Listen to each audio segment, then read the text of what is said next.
Secretary. I will now recognize Mr. Lynch of Massachusetts for 5 minutes. Thank you, Mr. Chairman, and thank you, Ranking Member, for holding this hearing. I want to follow up on Ms. Waters' line of questioning. Prior to its collapse, Silicon Valley Bank was a major lender and investor in low and moderate income housing in Massachusetts, in my district, in large part because it acquired the Boston Private Bank and Trust Company back in 2021. So that includes not only deposits, but construction financing, permanent financing, mortgage lending for low and moderate income home buyers, equity investments, and direct purchase of tax-exempt bonds for affordable housing development. So right now I've got 18 affordable housing developments in my district and on the outskirts of my district, currently in construction in Massachusetts, and they depend on the fulfillment of outstanding debt and equity commitments that were made by Silicon Valley Bank. So these developments, and this is the back of the envelope, I'm sure there are more, but I have 754 homes, including 702 affordable homes for residents with low incomes, and 118 homes for residents with extremely low incomes, as well as workforce housing.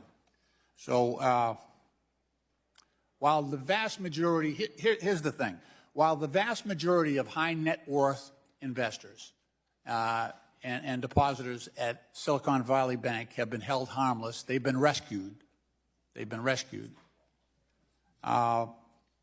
The First Citizen Assumption Agreement is completely silent on the status of these low-income victims. And that is a problem. That flies in the face of your mission and mine.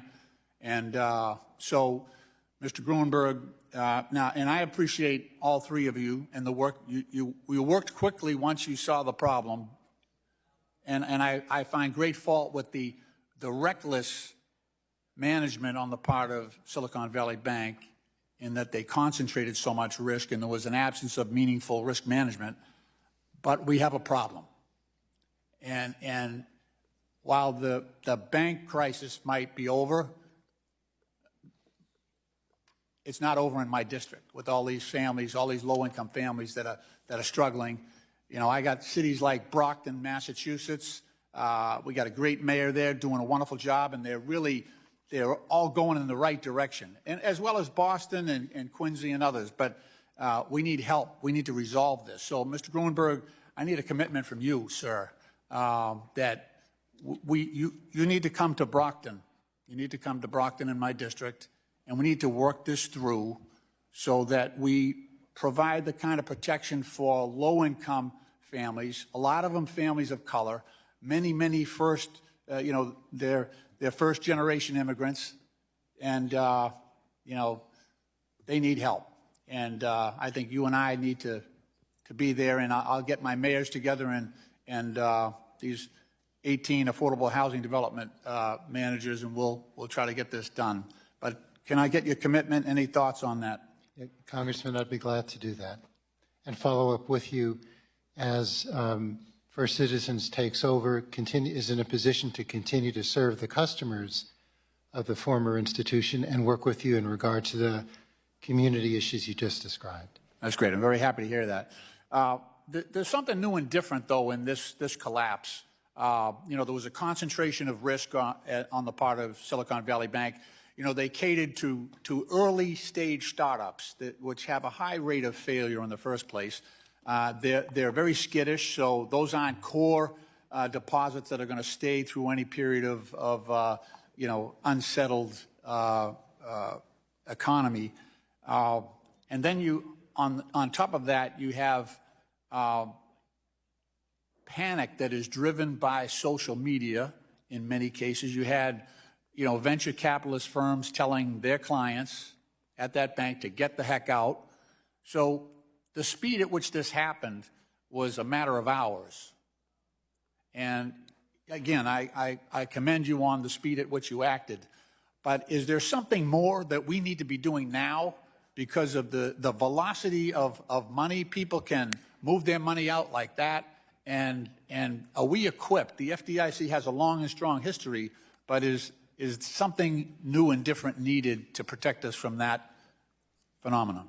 Congressman, I think that's an important question to ask. I think we are dealing with a different environment, and the point you raise in terms of how quickly money can move, what the technology enables now that exceeds what's occurred in the past is a new risk factor that we have to think about. I would ask the panel to all respond to the gentleman in written form about that very, very important subject. We'll now recognize Ms. Wagner of Missouri for 5 minutes. I thank you, Mr. Chairman. And Vice Chair Brower, we're going to go very quickly here, so I would like some succinct, brief answers if we could. Vice Chair Brower, referring specifically to Federal Reserve supervisors, do you know how many citations, specifically the matters requiring attention, MRAs, and matters requiring immediate attention, MRIAs, that were issued to Silicon Valley Bank regarding its management of liquidity risk? Microphone and a number. Do you know how many? In November 2021, there were 6 MRAs and MRIs on liquidity. In the in the fall of 2022, there was an additional MRA on interest rate risk modeling. I think I misidentified inadvertently yesterday as an MRIA, but as an MRA. That's fine. I don't need to go through all of them. We've got 6, maybe 7 of these citations that were given. Yesterday, you were asked about an MRIA that was issued in the fall of 2022. You stated that the MRIA was issued, quote, based on the inaccuracies of their interest rate risk modeling. Essentially, the risk model was not aligned with reality. This is your quote. Yes. Did the supervisors provide the bank a timeline to remediate this misalignment? Since changing an interest rate risk assessment model seems to be something that could be done very quickly. Yes, my understanding that there were time limits associated with each of these MRAs and MRAs, but I don't have the information. Really? Okay. Well, clearly those alerts were ignored at the bank. Why didn't the Fed consider escalating any of these issues into a cease and desist order or other formal enforcement action against the bank to require senior management and the board of directors to remediate these serious deficiencies? I think you raise a fair point, and we will be looking into that. I certainly hope so. Vice Chair Barr, in your testimony you stated, quote, the failure of SVB illustrates the need to move forward with our work to improve the resilience of the banking system. For example, it is critical that we propose and implement the Basel III endgame reforms, which will better reflect trading and operational risks in our measure of banks' capital requirement needs. Sir, I strongly disagree. These reforms will result in additional costs on consumers, on businesses, and investors. I'm going to go real quickly here. Was trading risk the reason SVB had almost 94% of its deposits uninsured? No. Was trading risk the reason SVB did not have a risk officer for nearly 9 months last year? I do not believe that that was the focus of why there was not a credit risk officer. No, trading risk was not the reason. Was trading risk the reason SVB had 51% of its deposits in the tech industry? Yes or no? Not to my knowledge. You know, I fail to see how SVB illustrates a need to implement Basel endgame reforms, particularly as it relates to trading risks. Can you show how trading risk directly resulted in SVB failure? Or, sir, are you just looking for any reason, correlated or not, to justify increasing capital requirements for our banks? I think it's really quite important that we strengthen capital and liquidity requirements in the system. It's something I've been working on since arriving at the board in July.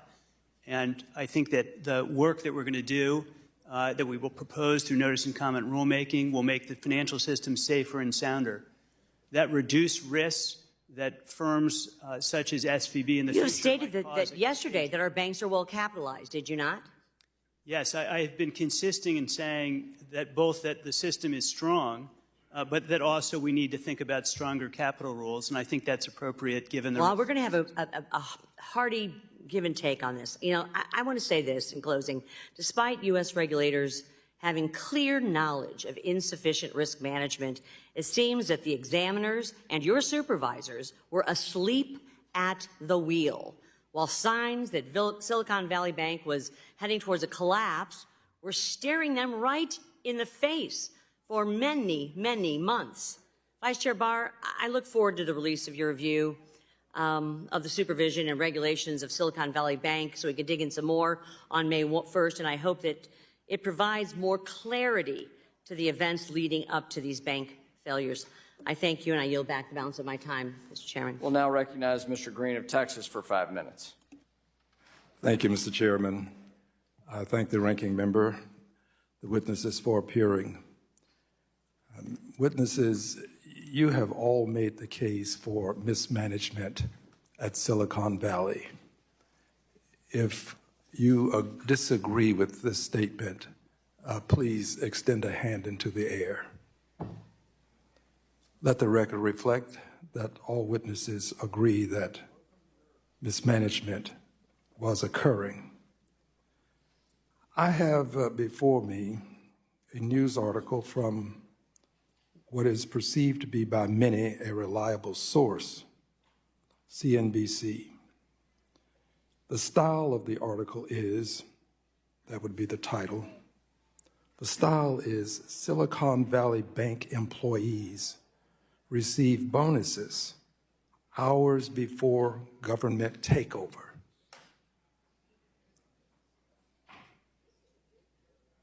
Hours before government takeover bonuses.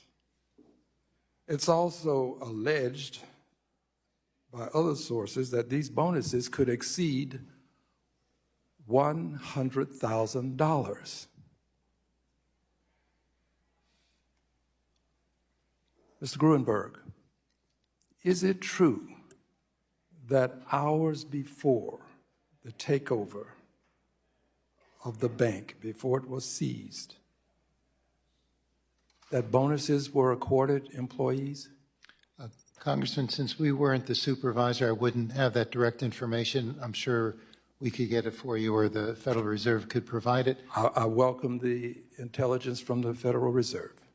But if I could just make an additional point, which is the FDIC is under a legal obligation after the failure of Silicon Valley to conduct an investigation of the conduct of the board and the management of the institution.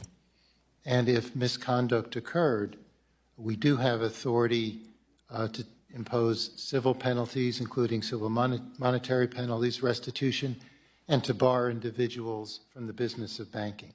Thank you. We do have some significant authorities and responsibilities. Thank you. I yield to the FDIC.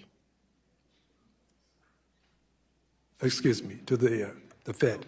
Thank you very much, Representative Green. The board also has the authority. Without the authority right now, just tell me, did the bonuses, were there bonuses given out hours before the bank was seized? I have seen reporting of that, but I'm still trying to chase down the facts.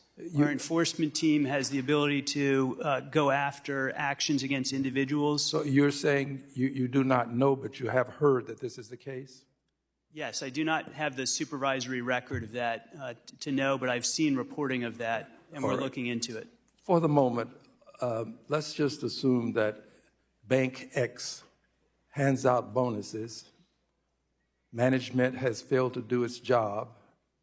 Do you have the inherent or accorded or statutory power to claw back those bonuses? We have the ability to pursue actions for individuals who violated the law. May I kindly ask about clawback of bonuses? Can you claw back those bonuses? Under our authority, if there are violations of the law or unsafe or unsound practices or any breach of fiduciary duty, we can get restitution, we can get civil money penalties, and we can have a should I prohibition assume of that your answer is no, you do not have the authority to claw back those bonuses? We don't have generalized clawback authority. You do not. All right, I see a hand raised. Mr. Gruenberg, please. Just to try to respond directly to the question, we do not have explicit the FDIC does not have explicit clawback authority under the Federal Deposit Insurance Act. We have that authority under the Dodd-Frank Act in regard to failures under Title II, but we do not have that under the Federal Deposit Insurance Act. So in considering additional authorities that Congress might provide, that might be something worth considering. Thank you, Mr. Gruenberg, because that's exactly where I'm going. We live in a world where it's not enough for things to be right. They must also look right. And it just doesn't look right for hours before the bank is seized, bonuses to be accorded employees, and some of these bonuses total more than $100,000. Gentleman's time has expired. We'll now Thank you. recognize the Chair of the Financial Institutions Subcommittee, Mr. Barr. Thank you, Mr. Chairman and Ranking Member, for holding this important hearing. And Vice Chairman Barr, true or false, Silicon Valley Bank experienced rapid asset growth in a short period of time. Yes, that's correct. Silicon Valley's rapid growth was fueled by an extremely high concentration of deposits from a single sector. Yes, that's correct. Silicon Valley Bank became overdependent on an extremely high percentage of uninsured deposits. Yes, that's correct. Silicon Valley Bank failed to hedge the risk of holding long-duration securities in a rising interest rate environment. My understanding is at one point they had hedges, and those were not in place at the time they failed. And that was apparent to the Fed. Yes, it was apparent to the Federal Reserve. Silicon Valley Bank had no chief risk officer for 8 months before its collapse. Yes, that is correct. Was the San Francisco Fed unaware of any of these basic facts in the months leading up to its failure on March 9th? Not to my knowledge. So nothing in the existing regulatory framework concealed these basic facts from the San Francisco Fed, which had responsibility of supervising this bank. The regulatory structure doesn't conceal facts. It may have an effect on how supervisors act with respect to those facts. True or false, Silicon Valley Bank was subject to enhanced prudential standards under Dodd-Frank as amended by the 2018 bipartisan regulatory relief law. The Federal Reserve supervisory structure did not apply most enhanced prudential standards to the firm. It did have some enhanced prudential standards once it became subject to those standards after it passed the average at the $100 billion level. Before it passed that $200 billion threshold, when it passed the $100 billion threshold, it was under 2155, the bipartisan regulatory relief law, under Section 401A1C of that law. The Fed could have applied enhanced prudential standards to Silicon Valley Bank. Is that correct? Under the 2019 rules that the Federal Reserve put in place, most enhanced prudential standards did not apply to the firm. But wait a minute. I don't know about that, because under 401A1C of that law, the Fed, by order or rule, could apply enhanced prudential standards to banks not above $200 billion, but above $100 billion in assets on a one-off basis. Yes, the legislation provided the Federal Reserve with ample discretion. The way that discretion was implemented in 2019 was with a rule, and that rule provided. But by order, and reclaiming my time, Vice Chair, by order, the Fed could have applied enhanced prudential standards before the bank reached the size it did by February of 2023. My point is, it doesn't seem appropriate to change the tailoring rules for all banks to account for a lapse in supervision by the Fed and the inability of the Fed to deploy enhanced prudential standards to firms when it's currently able to do so under existing law. And Mr. Barr, as you and I have discussed, and as we agree, we need to preserve the diversity of the financial ecosystem here.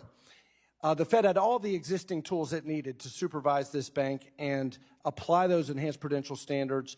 I think pushing a one-size-fits-all or reimposing a one-size-fits-all regulatory regime on community and regional banks, especially regional banks under distress right now, would result in fewer of those institutions, more consolidation, and less competition for too-big-to-fail banks. Mr. Director Gruenberg, the vast majority of community banks in my district are well-managed, and they actually understand how to manage interest rate risk in a rising interest rate environment. And since the failure of Silicon Valley Bank, those Kentucky banks and their customers have been asking me why they should have to pay an assessment for your rescue of Silicon Valley Bank with a 100% guarantee of deposits of largely wealthy, sophisticated depositors at Silicon Valley Bank, some of whom apparently cared more about the bank's commitment to environmental sustainability than their capability to be good stewards of their deposits. I think this is a legitimate question. And I also think it's a good question whether invoking the systemic risk exception to the least cost resolution mandate under the Act was in fact the least cost solution. After all, your decision to cover all of the uninsured deposits cost the Deposit Insurance Fund an estimated $20 billion. Will you commit to using your authority under 12 U.S.C. 1817 to establish separate risk-based assessment systems for large and small members of the Deposit Insurance Fund so that these well-managed banks don't have to bail out Silicon Valley Bank? Certainly willing to consider that, Congressman. And as I indicated, we are going to be preparing a comprehensive review of the deposit insurance system. So we'll come back to you and glad to engage with you. Gentleman's time has Thank you, I yield. expired.